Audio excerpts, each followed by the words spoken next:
जी बेटे की पूछना चाह रहा हो? उस्ताद जी तयम्मुम के बारे सानू थोड़ा दसे। तयम्मुम की चीज़ें पूछना चाह रहा है हाँ उसने। जी ठीक है, बैठो मेरा पुत्र। औज़ुबिल्लाहि मिनश्शैतानिर्रजीम बिस्मिल्लाहिर्रहमानिर्रहीम। सामीन मोहतरम अस्सलामु अलैकुम व रहमतुल्लाहि व बरकातुहू।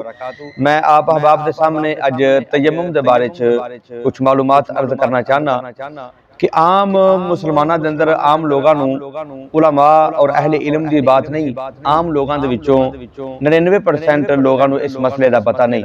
मैं चंद मसले चंद बातें ऐसियां दसना चाहना वा कि जिहड़ियां अक्सरीयत नाल लोग इस तो नावाकफ ने। मेरी क्लास बच्चे मौजूद ने, मैं इन्हां बच्चों नूं प्रैक्टिकल करके भी आप अहबाब नूं भी प्रैक्टिकल करके भी दसांगा कि तयम्मुम जो है वो किस तरीके नाल करना है और किस वक्त करना है। सब तो पहले अल्लाह रब्बुल आलमीन ने कुरान करीम के अंदर इरशाद फरमाया फलम ताजिदू माअन फतयम्ममू साइदन तय्यिबा कि जिस वक्त तुहानू पानी मुयसर ना आए उस वक्त तुसी पकीज़ा मट्टी दे नाल तयम्मुम कर लेना।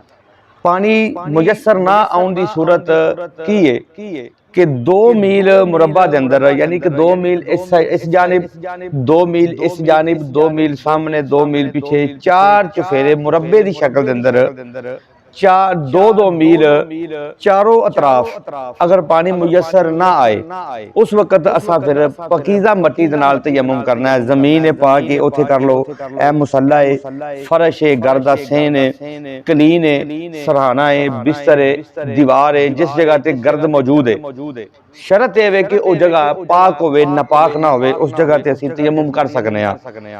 दूसरी बात यह है कि तयम्मुम दी जरूरत कदों पेश आउंदी है।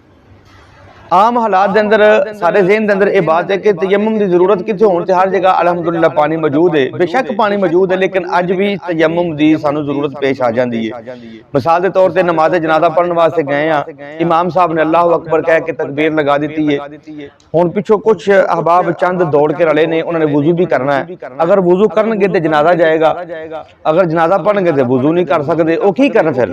उस सूरत हुक्म है कि जल्दी जल्दी तयम्मुम करके जनाजे के अंदर शामिल हो जाओ ताकि उन्होंने तयम्मुम भी हो जाए, क्योंकि तयम्मुम में वुजू का कायम मुकाम, तयम्मुम में गुस्ल का कायम मुकाम। अगर ऐसा मौका आ जाए कि पानी मुयसर नहीं या कोई ऐसी मजबूरी है कि जिसकी वजह से तयम्मुम तो बगैर साडा गुजारा नहीं, तयम्मुम करके असी नमाज जनाजा के अंदर शामिल हो जावांगे, या ईद की नमाज पढ़ने वास्ते गए या ईदगाह के अंदर चले गए या वुजू करना, इमाम साहब ने अल्लाह अकबर कह के नमाज नीयत लईए, तकबीर लगा दी है, तकबीर जारी ने, नमाज जारी है। अगर बंदा वुजू करेगा तो इमाम साहब सलाम फेर देंगे, सलाम तो पहले पहले शामिल होना वो बात जरूरी है।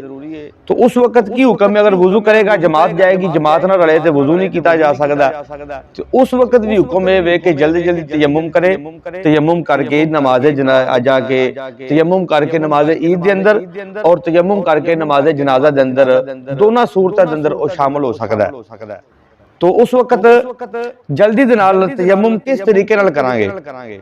जिस जगह ते है वे उस जगह ते फौरी तौर पर बह जाए, घास है तां, जमीन है तां, जल्दी नाल एन करके जमीन ते हथ मारेगा। हुण मेरा बेटा जरा समझना तयम्मुम किस तरीके नाल करना है। इस तरीके नाल दोनों हाथ जमीन ते मारांगे ते इस तरीके नाल असां दोनों हाथों की शक्ल बना लैनी है। ए मैं कैमरे के सामने कर रहा ताकि नाजरीन हाजरीन ये सारे देख लैन।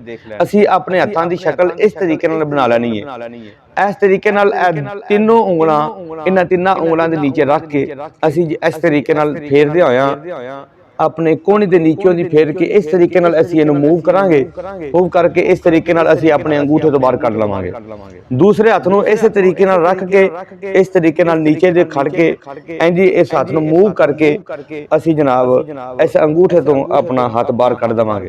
यानी कि साडे ये दोनों हथां दी बाजुआं दी जनाब ये समझ लो तहारत हो गई है। फिर दोबारा असी जमीन ते हथ मारांगे, हथ मार के जनाब असी इस तरीके नाल अपनी जिस जगह ते पेशानी तो बाल शुरू होंदे ने वो तो हथ रख के ए तरीका कार है। इस तरीके नाल रख के जिहड़ियां अखां दे नाल हल्के ने या जो डूंगी जगह है जो नीची जगह है इसनूं इस तरीके नाल फेर के इस तरीके नाल असी इंज करके जनाब असी साडा चेहरे का भी तयम्मुम हो जाएगा। चेहरे का भी ये समझ लो कि पकीज़गी हो गई है। ਤਯਮੁਮ ਵਿੱਚ ਸਿਰਫ ਇਹ ਦੋ ਚੀਜ਼ਾਂ ਦਾ ਤਯਮੁਮ ਕਰਾਂਗੇ, ਹੱਥਾਂ ਦਾ, ਕੋਹਣੀਆਂ ਦਾ ਤੇ ਆਪਣੇ ਚਿਹਰੇ ਦਾ। ਸਾਰਾ ਤਯਮੁਮ ਹੋ ਗਿਆ। ਇਹ ਤੇ ਮੈਂ ਪ੍ਰੈਕਟੀਕਲ ਕਰਕੇ ਸਮਝਾਉਣ ਵਾਸਤੇ ਕੋਈ 10-15 ਸੈਕਿੰਡ 20 ਸੈਕਿੰਡ ਲੱਗ ਗਏ ਨੇ, ਵਗਰਨਾ ਇਹ 5 ਸੈਕਿੰਡ ਦੇ ਅੰਦਰ ਇਸ ਤਰੀਕੇ ਨਾਲ ਜਲਦੀ ਨਾਲ ਇੰਜ ਕਰਕੇ ਇਸ ਤਰੀਕੇ ਨਾਲ ਜਨਾਬ ਸਾਰਾ ਤਯਮੁਮ ਹੋ ਗਿਆ। ਅੱਲਾਹੁ ਅਕਬਰ। ਅਸੀਂ ਆਪਣੀ ਨਮਾਜ਼ ਨਹੀਂ ਸਕਨੇ ਆ, ਸਾਡਾ ਜਨਾਜ਼ਾ ਵੀ ਸਾਨੂੰ ਮਿਲ ਸਕਦਾ ਹੈ जनाब, नमाज ईद भी सानू मिल सकती है। ठीक है जी। तो ये अगर वीडियो आप अहबाब नू अच्छी लगी है तो इसनू वेख के लाइक भी करना है, तो शेयर भी कर दो ताकि अच्छी गल जितने भी लोगों तक जाएगी वो सदका जारिया मेरे वास्ते भी बन जाएगा, आप अहबाब वास्ते भी बन जाएगा। अल्लाह रब्बुल आलमीन सब नू जुज़ाए खैर अता फरमाए।